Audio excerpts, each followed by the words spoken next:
Using humor to break ego identification. When it comes from essence, humor can be very healing. It can move us out of identification with the ego, which takes its desires and ideas, conditioning, too seriously. The ego gets upset about even relatively small things. When we're identified with it, we lose our perspective, our ability to see the larger picture, and often we get angry and even blame our partner. Small things seem huge and overly important. A broken dish, forgetting to get something at the store, being late for dinner, a stain on a favorite shirt, having to wait in line, losing a paper. This magnification and short-sightedness cause so much pain in relationships, and it doesn't have to be that way. A little humor can go a long way in bringing the perspective of essence back.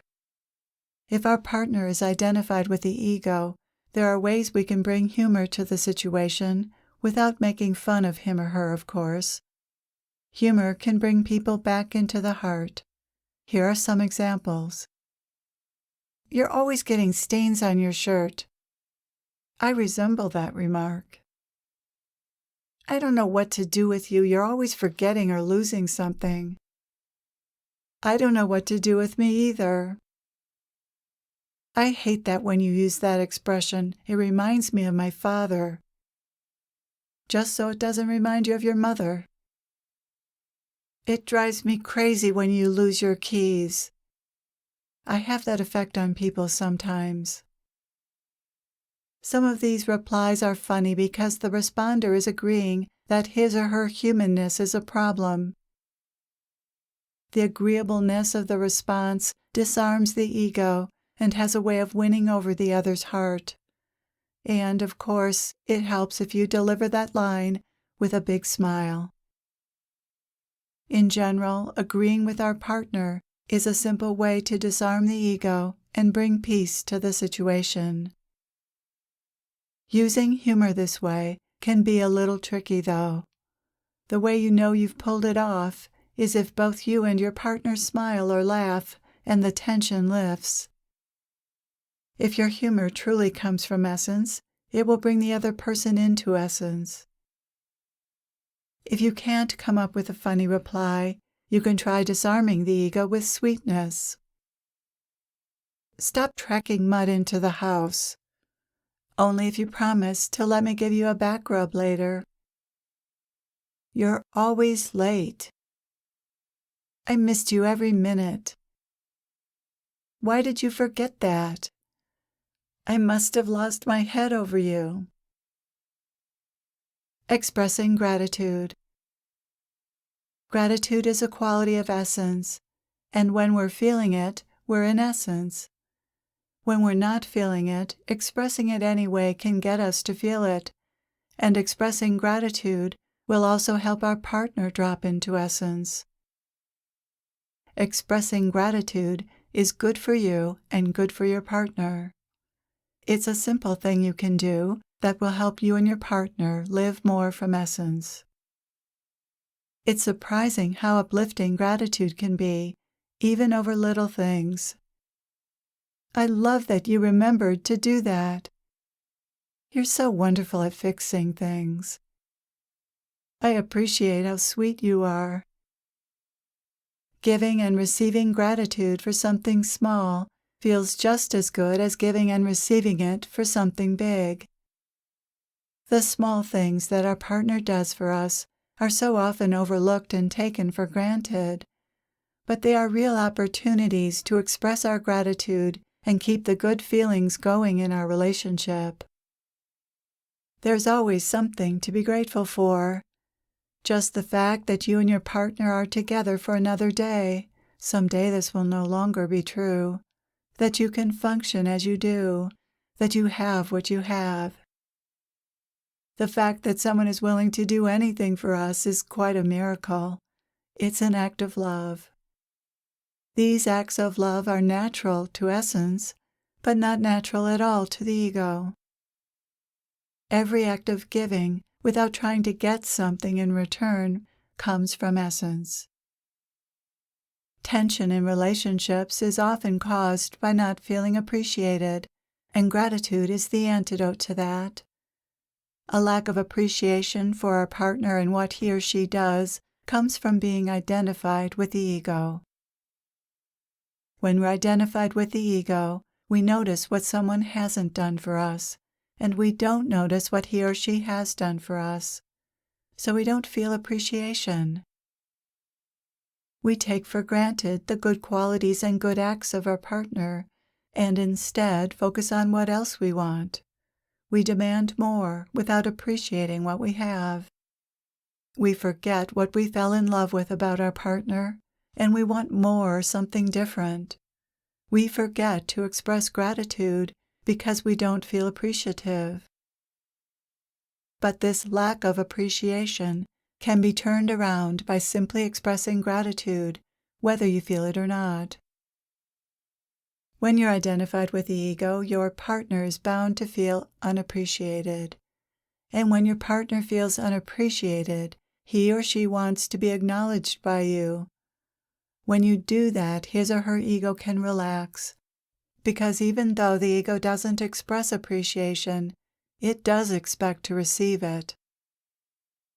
When your partner experiences appreciation, your partner's ego is soothed, and he or she can drop into essence. Often it isn't that your partner isn't willing to give to you, it's that your partner just wants to be acknowledged and appreciated for giving.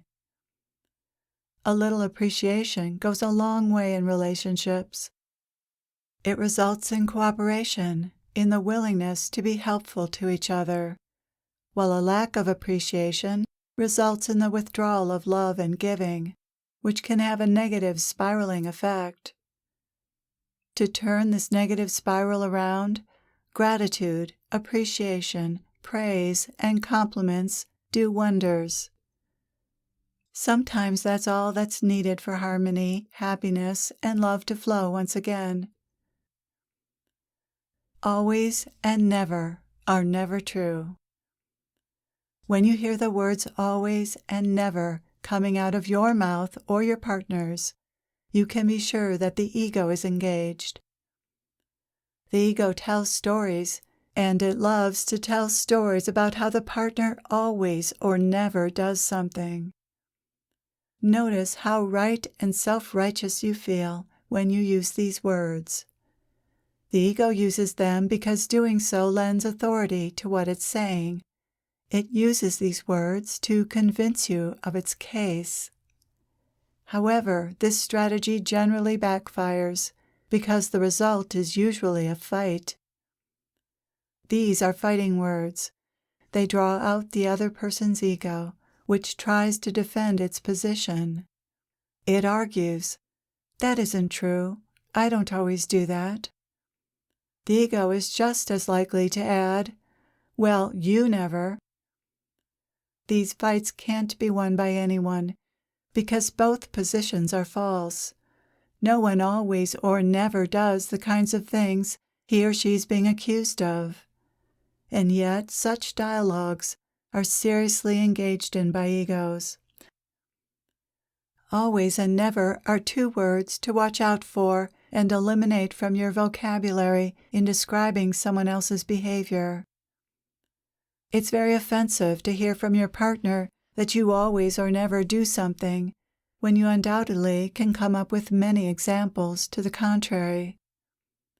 It's offensive because it doesn't acknowledge all the times you did do what your partner wanted you to do. It's offensive not only because it's untrue, but also because it's so unappreciative. When we're on the receiving end of this language, it makes us angry. It makes us want to fight or withdraw, and neither is what anyone really wants. What do we really want when we use these words? Usually we're trying to get our partner to do something or to stop doing something. "You always leave your dishes in the sink" is intended to change that behavior, so why not just ask for that? Using always or never instead of just asking for what you want makes the other person wrong, and the ego loves to make the other person wrong because it loves to be right. But this is a terrible strategy for relationships. Making your beloved wrong is not going to enhance love and cooperation. It will only break down your relationship. If you're serious about having love in your life, you have to see through the ego's damaging ways and not allow them to undermine your relationship. Why are relationships so difficult? Because egos make them so. The ego's desire to be right and make the partner wrong is some of our most destructive programming. The good news is that always and never are very clear tip-offs that the ego is at work. So don't give in to speaking this way to your partner, and it will be much easier for your partner to not give in to it either. You can even make a pact between essence and essence, to avoid using these words with each other. Essence's touches. Have you noticed how soothing a touch can be? Even from a stranger, a touch, when it is from essence, calms and softens us. Of course, the ego touches too, and that's very different. You can tell the difference quite easily because each kind of touch feels different. The ego touches to get something, while essence touches to give something. When essence touches, it's a reaching out, acknowledging unity with someone. As a result, touch can be powerful in breaking down walls and softening hearts in relationships. If someone is angry at you, and you put your hand on him or her or move close, that person is likely to relax. Touch is a way of communicating agreement, sympathy, empathy, and unity, which is quite the opposite of what the ego in that situation communicates. When you feel like replying in anger, stopping, getting close to the other person, and touching him or her caringly can diffuse not only that person's anger, but also any tendency you might have to reply from your ego. When couples sit or lie down close together as they're communicating something difficult, that communication is much more likely to come from essence rather than from the ego. Being physically close to your partner while communicating is a very simple thing you can do to avoid or smooth conflicts in your relationship. From essence, anything that needs to be communicated can be communicated in a way that is loving rather than blaming, hurtful, or judgmental. Or you may decide to communicate nothing at all. The important thing is to wait to communicate difficult things until you're in essence and can communicate from there. Touch will help you and your partner move into essence and stay there while you're doing that.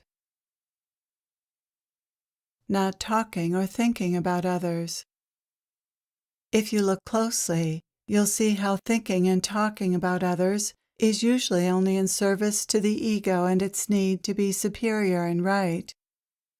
Thinking and talking about others rarely serves any other purpose.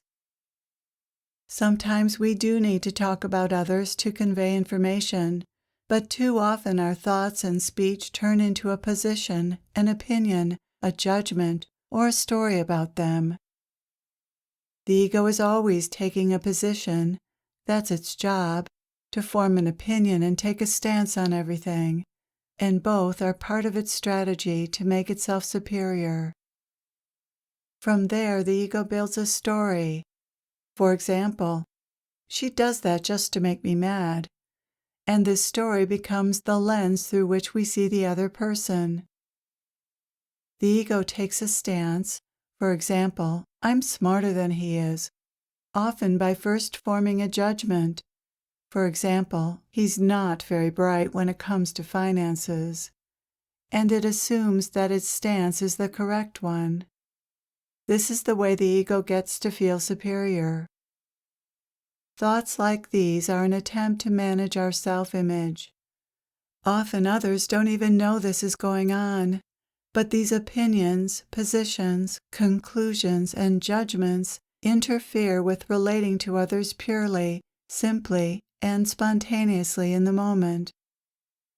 We bring our judgments, stories, and position into the moment, and they color the interaction and thereby change it. Although others may not consciously be aware of our judgments, stories, or position, unconsciously they often are. If all these thoughts about others didn't go on, then what comes out of our mouths when we're with them would much more likely come from essence than the ego. When we spend time thinking about others, it's difficult for these thoughts to not affect our interactions and communications with them. If these thoughts were never indulged in, they simply wouldn't be a problem. Imagine what it would be like to interact with others without judgments and preconceptions, just based on what arises within you to say and do in the moment. That is living in essence. Another benefit of living without thoughts about others is that it frees us from the tendency to be concerned about what others think of us. When we aren't thinking about others in a judgmental way, we also lose concern for any judgments others may have about us. Judgments are seen as false within us and in others. We're removed from the whole judgment game. The way to living without judgments is simply to see the truth about them. They don't serve us or others. The ego leads us to believe that they're important, relevant, and useful, and they just aren't.